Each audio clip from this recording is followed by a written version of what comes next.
नमस्कार विद्यार्थी मित्रों, आमचे YouTube channel science and education corridor यामध्ये आपले सर्वांचे स्वागत। महा टी पेपर 1 व 2 या अनुषंगाने परिसर अभ्यास या घटकातील आपल्याला पेपर 1 साठी तसेच विज्ञान हा जो पेपर विज्ञान आणि गणित हा जो पेपर 2 मध्ये आपल्याला घटक विभाग पाहायला मिळतो त्यासाठी आपल्याला या प्रश्नांचा फायदा होणार आहे। तर चला करू या व्हिडिओला सुरुवात। तत्पूर्वी आपण जर आमच्या चॅनलवरती अजूनही नवीन असाल तर कृपया चॅनलला सबस्क्राइब करा, तसेच व्हिडिओ आवडल्यास नक्कीच मित्रपरिवारामध्ये शेअर करा। पीटीओचे पूर्ण रूप काय आहे तर प्लीज टर्न ओव्हर हे पीटीओचे पूर्ण रूप आपल्याला पाहायला मिळते। ऑप्शन 1 करेक्ट उत्तर आहे। त्यानंतर पुढचा प्रश्न, भारताच्या प्रथम महिला राष्ट्रपती कोण तर ऑप्शन्समध्ये आहे द्रौपदी मुर्मू, त्यानंतर सरोजिनी नायडू, प्रतिभाताई पाटील आणि चरणजीत कौर। तर ऑप्शन 3 करेक्ट उत्तर होय, भारताच्या प्रथम महिला राष्ट्रपती महाराष्ट्रीयन प्रतिभाताई पाटील ह्या पहिल्या राष्ट्रपती, तर सद्यस्थितीत असणाऱ्या राष्ट्रपती ह्या द्रौपदी मुर्मू हे होय। ऑप्शन 3 करेक्ट उत्तर आहे। पुढचा प्रश्न, काझीरंगा राष्ट्रीय उद्यान कोणत्या राज्यात आहे? 1 आसाम, 2 गुजरात, 3 मध्य प्रदेश आणि 4 महाराष्ट्र। तर ऑप्शन 1 आपल्याला आसाम राज्यामध्ये काझीरंगा नॅशनल पार्क म्हणजेच काझीरंगा राष्ट्रीय उद्यान पाहायला मिळतं, जे की एक शिंगी गेंडा, तर हेही लक्षात ठेवा, एक शिंगी गेंडा यासाठी प्रसिद्ध असलेलं हे राष्ट्रीय उद्यान होय। काझीरंगा राष्ट्रीय उद्यान कोणत्या प्राण्यासाठी प्रसिद्ध आहे असाही प्रश्न आपल्याला विचारला जाऊ शकतो, तर त्याचं उत्तर आहे एक शिंगी गेंडा। त्यानंतर पुढचा प्रश्न, पिसाळलेला कुत्रा चावल्याने कोणता रोग होतो? 1 कर्करोग ज्याला आपण कॅन्सर म्हणतो, 2 कांजण्या म्हणजे चिकन पॉक्स, 3 नागिन ज्याला आपण हर्पीस झोस्टर असं म्हणतो आणि 4 रेबीज। तर ऑप्शन 4 रेबीज करेक्ट उत्तर होय। तर पिसाळलेला कुत्रा चावल्यामुळे रेबीज नावाचा रोग झालेला आपल्याला पाहायला मिळतो। नागिन हा एक विषाणूजन्य रोग आहे आणि या रोगामध्ये आपल्याला माहीत आहे अंगावरती फोड येतात आणि हे जे फोड आहेत ते आपल्या सर्क्युलर आपल्याला शरीराला ते वेटोळा घालतात, त्यामुळे या रोगाचं नाव नागिन असं पडलेलं आहे आणि तो एक वेळा पूर्ण झाल्यानंतर आपल्याला माहिती आहे प्रचंड वेदना देणारे हे फोड असतात। तर हर्पीस झोस्टर हा वेगळा रोग आहे। तर आपलं इथं जे उत्तर आहे ते ऑप्शन 4 रेबीज करेक्ट उत्तर होय। पुढचा प्रश्न, सूर्याच्या सर्वाधिक जवळचा ग्रह कोणता? 1 बुध, 2 नेपच्यून, 3 मंगळ, 4 पृथ्वी। तर ऑप्शन 1 बुध हा आपल्या सूर्यमालेतील सर्वात लहान व सूर्याच्या सगळ्यात जवळचा ग्रह असलेला आपल्याला पाहायला मिळतो। ऑप्शन 1 करेक्ट उत्तर होय। पुढचा प्रश्न, उगवत्या सूर्याचा देश कोणत्या देशाला म्हणतात? 1 रशिया, 2 जपान, 3 अमेरिका, 4 थायलंड। तर ऑप्शन 2 जपान या देशात अतिपूर्वेचा देश, उगवत्या सूर्याचा देश, तसेच भूकंपाचा देश व पिवळ्या लोकांचा देश असेही म्हणतात। तर ऑप्शन 2 जपान करेक्ट उत्तर होय। तर रशिया जगातील क्षेत्रफळाने सर्वात मोठा विस्तीर्ण देश, त्यानंतर अमेरिका प्रगत देश आणि थायलंड हा पांढऱ्या हत्तीचा देश म्हणून ओळखला जातो। याही बाबी आपण या अनुषंगाने लक्षात ठेवाव्यात। गोदावरी नदीचे उगमस्थान कोठे आहे? तसेच दक्षिण भारतातील सर्वात लांब नदी गोदावरी या नदीचे उगमस्थान कोणते असाही प्रश्न आपल्याला विचारला जाऊ शकतो। तर ऑप्शन 1 त्र्यंबकेश्वर, 2 महाबळेश्वर, 3 गंगोत्री आणि 4 दौडा बेटा। तर ऑप्शन 1 नाशिक जिल्ह्यातील त्र्यंबकेश्वर हे गोदावरी नदीचे उगमस्थान आहे।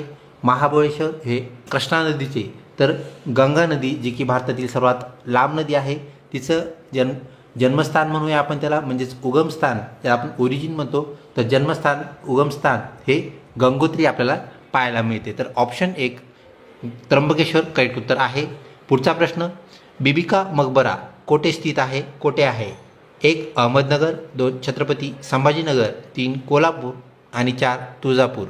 तर ऑप्शन 2 छत्रपती संभाजीनगर येथे आपल्याला ताजमहलची प्रतिकृती असलेला बीबी का मकबरा पाहायला मिळतो। ऑप्शन 2 करेक्ट उत्तर होय। पुढचा प्रश्न, लाल किल्ला कोठे स्थित आहे? 1 हैदराबाद, 2 अजमेर, 3 पुणे आणि 4 दिल्ली। तर ऑप्शन 4 दिल्ली करेक्ट उत्तर होय। त्यानंतर पुढचा प्रश्न, मानवी शरीरातील सर्वात मोठी ग्रंथी ज्याला आपण इंग्रजीमध्ये ग्लँड असं म्हणतो, तर सर्वात मोठी ग्रंथी कोणती असा हा प्रश्न. तर ऑप्शन 1 हृदय, 2 किडनी ज्याला आपण मराठीमध्ये वृक्क असं म्हणतो, त्यानंतर ऑप्शन 3 फुफ्फुस म्हणजेच लंग्स आणि 4 यकृत ज्याला आपण लिव्हर असं म्हणतो. तर माणसाच्या शरीरात ग्रंथीचं काम करणारा जो अवयव आहे तो म्हणजेच यकृत, जे की सर्वात मोठी ग्रंथी आपल्याला पाहायला मिळते. त्यानंतर पुढचा प्रश्न. व्हिडिओ आवडत असल्यास नक्कीच लाईक करा. चॅनलला अजून सबस्क्राईब केलं नसेल तर कृपया सबस्क्राईब करा. देवगिरी किल्ला कोठे स्थित आहे? 1 जुन्नर येथे, 2 दौलताबाद येथे, 3 कोल्हापूर येथे आणि 4 जिंजी येथे. तर ऑप्शन 2 दौलताबाद येथे आपला देवगिरी किल्ला स्थित असलेला पाहायला मिळतो, जो की यादव घराण्याचं, यादव कुळाचा तो कॅपिटल म्हणजे राजधानी असलेला किल्ला होय. त्यानंतर जुन्नर येथे शिवनेरी किल्ला आपल्याला पाहायला मिळतो. कोल्हापूरहून नजदीक म्हणजेच जवळ पन्हाळा किल्ला पाहायला मिळतो. ह्याही गोष्टी आपण या अनुषंगाने लक्षात ठेवा. पुढचा प्रश्न. 52 दरवाजांचे शहर कोणत्या शहरास म्हटले जाते? 1 फतेपूर शिकरी याला, 2 प्लासी या शहरास, 3 अमृतसर आणि 4 छत्रपती संभाजीनगर. तर ऑप्शन 4 छत्रपती संभाजीनगर या शहराला 52 दरवाजांचे म्हणजेच 52 वेशींचे, तर ज्या वेश असते तर 52 वेशी आपल्याला या शहरामध्ये पाहायला मिळतात. तर ऑप्शन 4 करेक्ट उत्तर होय. तर फतेपूर शिकरी येथे बुलंद दरवाजा आपल्याला पाहायला मिळतो. या अनुषंगाने आपण हेही लक्षात ठेवावे. श्यामची आई हे पुस्तक कोणी लिहिले? 1 बहिणाबाई चौधरी, 2 साने गुरुजी, 3 बाबा भांड आणि 4 विनोबा भावे. ऑप्शन 2 साने गुरुजी करेक्ट उत्तर होय. पुढचा प्रश्न. हॉकी खेळाचा जादूगर कोणास म्हणतात? 1 मानसिंग, 2 मेजर ध्यानचंद, 3 मदनसिंह, 4 बलवीर सिंग. तर ऑप्शन 2 मेजर ध्यानचंद यांना हॉकीचा जादूगर असे म्हणतात. ऑप्शन 2 करेक्ट उत्तर होय. फकीरा कादंबरी कोणी लिहिली? 1 अण्णाभाऊ साठे, 2 भास्कर चंदनशिव, 3 शिवाजी सावंत, 4 यापैकी नाही. ऑप्शन 1 अण्णाभाऊ साठे करेक्ट उत्तर होय. पुढचा प्रश्न. मानवी रक्ताची चव कशी असते? 1 गोड, 2 तुरट, 3 खारट आणि 4 आंबट. तर ऑप्शन 3 खारट. तर ते आपलं रक्त जे आहे स्लाइटली बेसिक आपल्याला असलेलं पाहायला भेटतं आणि बेसची चव जी आहे ती खारी असते, खारट असते. त्यानंतर पुढचा प्रश्न. महाराष्ट्राची पर्यटन राजधानी कोणती? 1 पुणे, 2 कोल्हापूर, 3 रायगड, 4 छत्रपती संभाजीनगर. तर वेरूळ, त्यानंतर अजिंठा यासारख्या लेणी असणारे जे शहर आहेत, प्रसिद्ध वास्तू असणारे शहर आहेत, तर ते तसेच बीबी का मकबरा, पानचक्की, विविध बाबी यांचा समावेश आपल्याला छत्रपती संभाजीनगर जिल्ह्यामध्ये पाहायला मिळतो. त्यामुळे याला आपण महाराष्ट्राची पर्यटन राजधानी असं म्हणतो. ऑप्शन 4 करेक्ट उत्तर होय. जगातील सर्वात उंच पुतळा कोणता असा हा पुढचा प्रश्न. 1 स्टॅच्यू ऑफ लिबर्टी जो न्यूयॉर्क येथे स्थित आहे. त्यानंतर statue of equality. Option 3 statue of unity आणि 4 स्टॅच्यू ऑफ कन्नन. तर ऑप्शन 3 जो आहे statue of unity, Sardar Vallabhbhai Patel यांचा पुतळा, गुजरातेत स्थित असणारा हा पुतळा जगभरातील सर्वात उंच पुतळा आहे. ऑप्शन 3 करेक्ट उत्तर होय. त्यानंतर पुढचा प्रश्न. भारतातील पहिली महिला अंतराळवीर कोण? 1 सुनीता विल्यम, 2 कल्पना चावला, 3 शिशा बांदल, 4 राजेश्वरी चॅटर्जी. तर ऑप्शन 2 कल्पना चावला करेक्ट उत्तर होय. त्यानंतर पुढचा प्रश्न. चिंचेमध्ये कोणते ॲसिड असते? 1 citric acid, 2 nitric acid, 3 tartaric acid आणि 4 सल्फ्युरिक म्हणजेच सल्फ्युरिक ॲसिड. तर ऑप्शन 3 टार्टरिक ॲसिड. तसेच इंग्रजीमध्ये आपण चिंचेचे जे बिया असतात ज्याला चिंचोका आपण म्हणतो, टॅमरिंड म्हणतो. तर टॅमरिंडवरून टार्टरिक आपण लक्षात ठेवावे.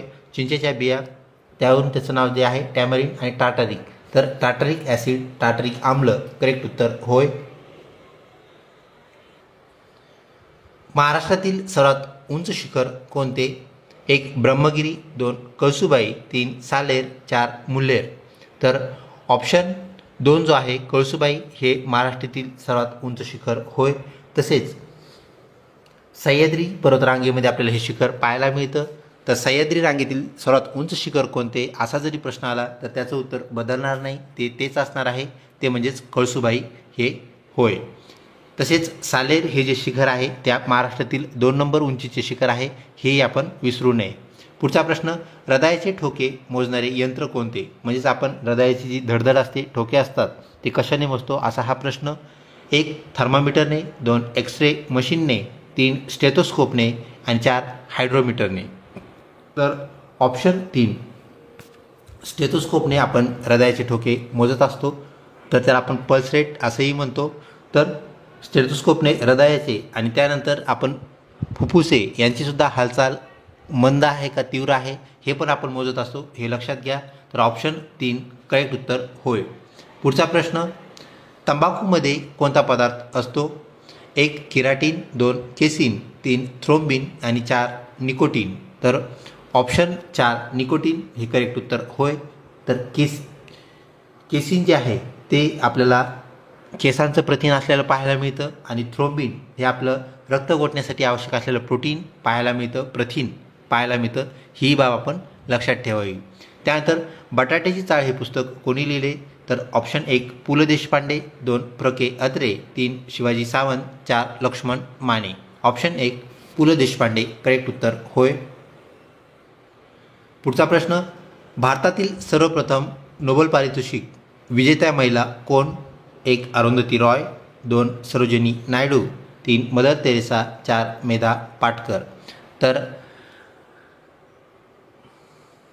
गॉड ऑफ लिटल थिंग्स पुस्तक लिहिणाऱ्या अरुंधती रॉय, तसेच सरोजिनी नायडू, प्रथम राज्यपाल मेधा पाटकर,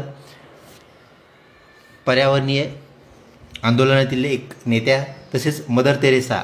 यापैकी मदर तेरेसा यांना भारतातील सर्वप्रथम स्त्रियांना मिळालेला नोबेल पुरस्कार होय. तर शांतता या घटकामधून त्यांना हा पुरस्कार मिळालेला आहे. 1 भारत, 2 दक्षिण आफ्रिका, 3 ऑस्ट्रेलिया, 4 न्यूझीलंड. तर ऑप्शन 3 ऑस्ट्रेलिया करेक्ट उत्तर होय. पुढचा प्रश्न, पिण्याचे पाणी निर्जंतुक करण्यासाठी कोणता पदार्थ वापरतात? 1 तुरटी, 2 BHC पावडर, 3 ब्लिचिंग पावडर, 4 यापैकी नाही. तर विद्यार्थी मित्रो, ऑप्शन 3 हे एकमेव उत्तर आपलं आहे. कारण तुरटी जी आहे तर ते आपण पाणी निर्जंतुक करण्यासाठी नाही तर ते शुद्ध करण्यासाठी वापरतो. म्हणजेच जो गाळा असतो, पाण्यामध्ये असणारा जो गाळा आहे तो स्थिरावण्यासाठी आपण तुरटीचा वापर करत असतो. त्यानंतर BHC पावडर आपण कुठल्याही पद्धतीने पाण्यामध्ये वापरत नाही, तो एक रासायनिक पदार्थ आहे जो की कीटकनाशक म्हणून आपण वापरत असतो. त्यानंतर ब्लिचिंग पावडर ज्याच्यामध्ये क्लोरीन असते, तर क्लोरीन वायू जो आहे तो ब्लिचिंग पावडरमध्ये असणारा जो वायू आहे तो पाणी निर्जंतुक करतो. जे जंतू त्यामध्ये आहेत, जीवाणू जे आहेत त्यांना मारण्याचं तो काम करतो, म्हणून ब्लिचिंग पावडर हे करेक्ट उत्तर होय. पुढचा प्रश्न, जय जवान जय किसान हा नारा कोणी दिला? 1 लोकमान्य टिळक, 2 बिपिनचंद्र पाल, 3 लालबहादूर शास्त्री आणि 4 पंडित जवाहरलाल नेहरू. तर ऑप्शन 3 लालबहादूर शास्त्री भारताचे द्वितीय पंतप्रधान यांनी हा नारा दिला, ही बाब आपण लक्षात ठेवावी. पुढचा प्रश्न, महाराष्ट्राचे सध्याचे मुख्यमंत्री कोण आहेत? 1 देवेंद्र फडणवीस, 2 एकनाथ शिंदे, 3 अजित पवार, 4 दीपक केसरकर. तर विद्यार्थी मित्रो, ऑप्शन 2 श्री एकनाथ शिंदे हे महाराष्ट्राचे सध्याचे मुख्यमंत्री होय. पुढचा प्रश्न, महाराष्ट्र राज्याची स्थापना केव्हा झाली? 1 1961ला, 2 1960ला, 3 1984ला आणि 4 1967ला. तर ऑप्शन 2 1960 म्हणजेच 1 मे 1960 हे आपलं इथे 1960 करेक्ट उत्तर आहे. तर 1 मे रोजी स्थापना झालेली आहे, म्हणून 1 मे दरवर्षी आपण 1 मे हा महाराष्ट्र दिन म्हणून साजरा करतो, हेही या अनुषंगाने आपण लक्षात ठेवावे. पुढचा प्रश्न, घड्याळात रात्री चमकणारा पदार्थ कोणता? 1 गॅलियम, 2 रेडियम, 3 मर्क्युरी, 4 प्लॅटिनम. तर ऑप्शन 2 रेडियम हा जो धातू आहे, हा जो घटक आहे, हा पदार्थ आपण घड्याळीत वापरत असतो जेणेकरून आपल्याला मंद प्रकाशामध्ये सुद्धा घड्याळातील जे काटे आहेत ते दिसावेत व वेळ कळावी हा त्यामागील उद्देश हेतू. ऑप्शन 2 रेडियम करेक्ट उत्तर होय. पुढचा प्रश्न, संगणकाचा शोध कोणी लावला? 1 मार्कोनी ज्यांनी टीव्ही शोधली, 2 एडिसन ज्यांनी बल्ब शोधला, 3 चार्ल्स बेबेज आणि वॅटसन. तर ऑप्शन 3 चार्ल्स बेबेज हे संगणकाचे जनक, त्यांनी संगणक तयार केला ही बाब आपण लक्षात घ्या. पुढचा प्रश्न, लाल महाल कोठे आहे? 1 पुणे, 2 आग्रा, 3 सांगली, 4 कोल्हापूर. तर लाल महाल आणि लाल किल्ला यामध्ये आपण कन्फ्यूज होऊ नये. लाल महाल हा पुणेमध्ये आहे, जेथे छत्रपती शिवाजी महाराजांनी शाहिस्ती खानाची 3 बोटे कापली, तो लाल महाल आहे, लाल किल्ला नाही. ही बाब आपण लक्षात ठेवावी. व आग्रा येथे स्थित असणारी वास्तू आपल्या परिचयाची आहे, ती म्हणजेच ताजमहल ही होय. त्यानंतर पुढचा प्रश्न, महाराष्ट्रात ज्वारीचे कोठार कोणत्या जिल्ह्यास म्हणतात? 1 नागपूर जिल्ह्यास, 2 यवतमाळ, 3 सोलापूर आणि 4 लातूर जिल्हा. तर ऑप्शन 3 सोलापूर जिल्हा हे ज्वारीचे कोठार होय, ही बाब आपण लक्षात ठेवावी. तसेच महाराष्ट्रातील पर्जन्यछायेचा जिल्हा कोणता? जिथे एकदम कमी पाऊस पडतो, परंतु तिथे आपल्याला नद्यांची संख्या चांगल्या प्रमाणात पाहायला मिळते. यामुळे सह्याद्रीकडून ज्या नद्या वाहतात, पठारावरती ज्या वाहतात, त्याचा फायदा सोलापूर जिल्ह्याला आपल्याला झालेला पाहायला मिळतो. तर ज्वारीचे कोठार आपल्याला सोलापूर जिल्हा पाहायला मिळतो. त्यानंतर यवतमाळ हा कापसाचा जिल्हा आहे. नागपूर संत्री या पिकासाठी प्रसिद्ध असलेला जिल्हा होय. व लातूर व धाराशिव हे 2 जिल्हे जे आहेत ते महाराष्ट्रामध्ये कमी पाऊस पडणारे जिल्हे आहेत. ही गोष्ट आपण या अनुषंगाने लक्षात ठेवावी. वर्षातील सर्वात लहान दिवस कोणता असतो? 1 22 डिसेंबर, 2 21 जून, 3 21 डिसेंबर आणि 4 22 जून. तर 22 डिसेंबर हा वर्षातील सर्वात लहान दिवस होय व 21 जून हा आपल्याला सर्वात मोठा दिवस असलेला पाहायला मिळतो. त्यानंतर पुढचा प्रश्न, घोडा व गाढव या 2 प्राण्यापासून म्हणजेच यापासून कोणता संकरित प्राणी तयार होतो असा हा प्रश्न. 1 झोर्स, 2 लायगर, 3 खेचर आणि 4 रुई. तर झोर्समध्ये विद्यार्थी मित्र लक्षात घ्या, घोडा आणि झेब्रा ह्या दोघांचा समावेश आपल्याला झोर्समध्ये पाहायला भेटतो. त्यानंतर लायगर जो आहे त्यामध्ये लायन आणि टायगर ह्या दोघांचा मिळून लायगर तयार होतो. तर खेचर म्हणजे असा प्राणी आहे जो की आपल्याला गाढवासारखा पळताना पाहायला मिळतो, म्हणजे त्याची रनिंग जी आहे तर ती घोड्यासारखी आहे आणि गाढवासारखं त्याचं काय आहे, वजन वाहून नेण्याची कॅपॅसिटी, मग त्याला आपण कॅरिंग कॅपॅसिटी असं म्हणूया. तर कॅरिंग कॅपॅसिटी आपल्याला गाढवाचं कॅरिंग कॅपॅसिटी आणि पळण्याचं जे रनिंग आपण म्हणूया, रेसिंग म्हणूया, ते घोड्याचे गुणधर्म आपल्याला ज्या प्राण्यात एकत्र पाहायला मिळतात त्याला आपण खेचर म्हणतो. ऑप्शन 3 करेक्ट उत्तर होय. महाराष्ट्रात सर्वात जास्त पाऊस कोठे पडतो? 1 आंबाघाट, 2 आंबोली, 3 चिखलदरा, 4 माथेरान. तर ऑप्शन 2 आंबोली करेक्ट उत्तर होय. येथे आपल्याला महाराष्ट्रातला सर्वात जास्त पाऊस पडलेला पाहायला मिळतो. तर चिखलदरा व माथेरान हे आपल्याला थंड हवेचे ठिकाणे पाहायला मिळतात. चिखलदरा अमरावती जिल्ह्यामध्ये असणारं थंड हवेचं ठिकाण होय. पुढचा प्रश्न, कोणत्या घटकामुळे वनस्पतीच्या पानांना हिरवा रंग प्राप्त होतो? तर याचं जे करेक्ट उत्तर आहे ते आहे ऑप्शन 3 हरित द्रव्य, ज्याला मराठीमध्ये आपण हरित द्रव्य म्हणतो, तर इंग्रजीमध्ये आपण क्लोरोफिल असं म्हणतो. तर क्लोरोफिल जे आहे त्यामध्ये आपल्याला क्लोरोफिलचे प्रकार पाहायला मिळतात. Chlorophyll A, chlorophyll B, chlorophyll C, ज्याला आपण झॅन्थोफिल असंही म्हणतो. तर क्लोरोफिल ए हा हिरव्या रंगाचा असतो व इतर जे क्लोरोफिल आहेत त्यामध्ये अन्न बनवण्याची प्रक्रिया थोडी आपल्याला मंदावलेली पाहायला मिळते, कमी पाहायला मिळते. म्हणजेच ज्या झाडांची पानं हिरव्या रंगाची नाहीत, म्हणजे शो प्लांट्स आपण त्याला म्हणूया, तर जे जास्तीत जास्त शो प्लांट्स आहेत तशा प्रकारचे, तर त्यांच्यामध्ये आपल्याला वाढ हळू प्रमाणात पाहायला मिळते. त्याचं कारण म्हणजे क्लोरोफिलचा अभाव, हरितद्रव्याचा अभाव. तर पानांना हिरवा रंग हरितद्रव्यामुळे, ही गोष्ट आपण लक्षात ठेवावी. त्यानंतर पुढचा प्रश्न, महाराष्ट्रात कोणत्या जिल्ह्यास तांदळाचे कोठार म्हणतात? ऑप्शन 1 रत्नागिरी, 2 पुणे, 3 सिंधुदुर्ग आणि 4 रायगड. तर ऑप्शन 4 रायगड करेक्ट उत्तर होय. पुढचा प्रश्न, डिस्कवरी ऑफ इंडिया हे पुस्तक कोणी लिहिले? 1 महात्मा गांधी, 2 विनोबा भावे, 3 पंडित नेहरू आणि 4 अबुल कलाम. तर ऑप्शन 3 पंडित नेहरू करेक्ट उत्तर होय. जखमेवर शितक म्हणून कोणता पदार्थ वापरतात? 1 ammonia, 2 hydrogen peroxide, 3 bromine, 4 hydrochloric acid. तर ऑप्शन 2 हायड्रोजन परऑक्साईड, जो की कूल असतो म्हणून आपण त्याला कूलंट म्हणून वापरतो, हे लक्षात घ्या. तर कूलंट म्हणजेच शीतक. तर हायड्रोजन परऑक्साईड ज्याचं रेणुसूत्र आपल्या परिचयाचं आहे ते म्हणजेच H2 आणि O सुद्धा 2 H2O2 हायड्रोजन परऑक्साईड असतो. तर H2O हा पाण्याचा रेणू होय. पुढचा प्रश्न, जगातील सर्वात गरीब देश कोणता? 1 नेपाळ, 2 बांगलादेश, 3 मलेशिया आणि 4 भूतान. ऑप्शन 4 भूतान हा जगभरातील सर्वात गरीब देश होय. पुढचा प्रश्न, अग्निपंख हे पुस्तक कोणी लिहिले? 1 डॉक्टर अबुल कलाम, 2 डॉक्टर अब्दुल कलाम, 3 बाबा भांड आणि 4 Arundhati Roy. Option 2 doctor APJ Abdul Kalam म्हणजेच अब्दुल कलाम हे करेक्ट उत्तर होय. अबुल कलाम उत्तर नाही, हे लक्षात ठेवावे. त्यानंतर प्रश्न क्रमांक 194, सर्वात मोठे अक्षवृत्त कोणते? 1 कर्कवृत्त, 2 विषुववृत्त, 3 रेखावृत्त आणि 4 यापैकी नाही. ऑप्शन 2 विषुववृत्त हे आपल्याला सर्वात मोठे अक्षवृत्त असलेले पाहायला मिळते. ऑप्शन 2 करेक्ट उत्तर होय. पुढचा प्रश्न, चादरीसाठी प्रसिद्ध जिल्हा कोणता? तर ऑप्शन 2 सोलापूर, जो पर्जन्यछायेचा जिल्हा आहे, ज्वारीचं कोठार आहे, तर तो चादरीसाठी सुद्धा प्रसिद्ध आहे, म्हणजे चादरीचा जिल्हा असंही त्याचं दुसरी एक ओळख आहे. तर ऑप्शन 2 करेक्ट उत्तर होय.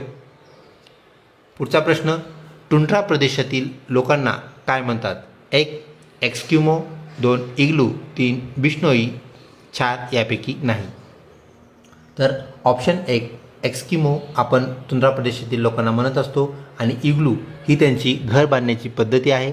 हे जे घर असतं ते कशाने बनलेलं असतं? तर बर्फाने. तर हाही प्रश्न आपल्याला विचारला जाऊ शकतो. टुंड्रा प्रदेशातील लोकांची घरे कशाने बनलेली असतात? तर बर्फ हे त्याचं उत्तर असणार आहे. ही गोष्ट आपण या अनुषंगाने लक्षात ठेवावी. त्यानंतर पृथ्वीला सर्वाधिक दूरचा ग्रह कोणता? असा हा प्रश्न. तर आपल्या सूर्यमालेतील जे 8ही ग्रह आहेत त्यामध्ये आपल्याला शेवटच्या ग्रहाचा क्रम सांगायचा आहे. याचं उत्तर आपण कृपया कमेंटमध्ये द्यावं.